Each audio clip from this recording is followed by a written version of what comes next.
du côté de chez Sam.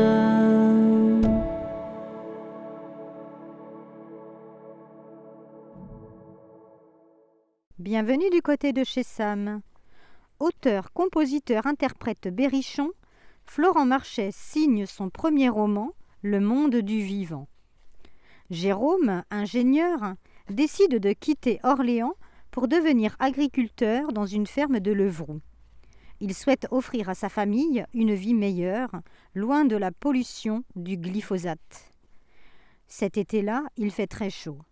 Solène, 14 ans, passera bientôt le brevet des collèges, quoiqu'elle l'ait déjà grâce au contrôle continu. Gabin, quant à lui, est en CE2. Marion a toujours soutenu son mari dans ses projets. Toutefois, peut-être n'est-elle plus aussi enthousiaste qu'auparavant. Aussi, elle sert de tampon entre le père et la fille, qui lui en veut de les avoir obligés de partir. Jérôme est sur les nerfs car financièrement, c'est difficile de tenir. Ils vivent grâce à l'héritage que Marion a reçu, étant issu de la bourgeoisie. Plusieurs agriculteurs ont mis la clé sous la porte. Le réchauffement climatique ne fait qu'accentuer l'atmosphère déjà très tendue. Un matin, Marion prend enfin la décision de s'occuper des patates. Pour cela, elle utilise le tracteur. Très vite, Jérôme entend l'engin s'arrêter et sa femme hurler.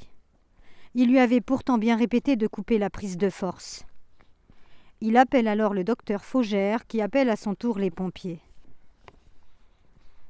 Pendant que leurs parents sont à l'hôpital, Solène et Gabin attendent chez le docteur. Ainsi, la jeune fille se rapproche-t-elle du fils, qui devient son petit ami. Marion rentre de l'hôpital, où elle a subi une opération afin de recoudre le tendon extenseur de l'index.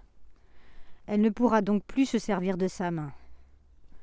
Le temps du rétablissement, Jérôme ne pouvant pas gérer seul la ferme, il décide d'embaucher un woofer, travailleur bénévole, qui est logé en échange de travail à la ferme. C'est ainsi que Théo vient s'installer chez eux. Il est végane et a vécu à Auroville. Il leur parlera de Gaspard Steiner, philosophe paysan et de son idéologie. Sa venue va bien chambouler toute la famille. Un roman où différences d'âge et centres d'intérêt s'entrechoquent. Solène qui ne se préoccupe que de ses émois naissants. Jérôme qui s'inquiète pour la planète et sa ferme. Marion qui essaie d'éviter les conflits familiaux. Et enfin Théo qui est convaincu de ses approches alternatives. Sujets d'actualité et théories du complot sont abordés à travers divers points de vue. On peut s'intéresser aux mêmes choses sans forcément passer par les mêmes moyens ou avec la même intensité, sans toutefois tomber dans l'idéologie et l'extrémisme.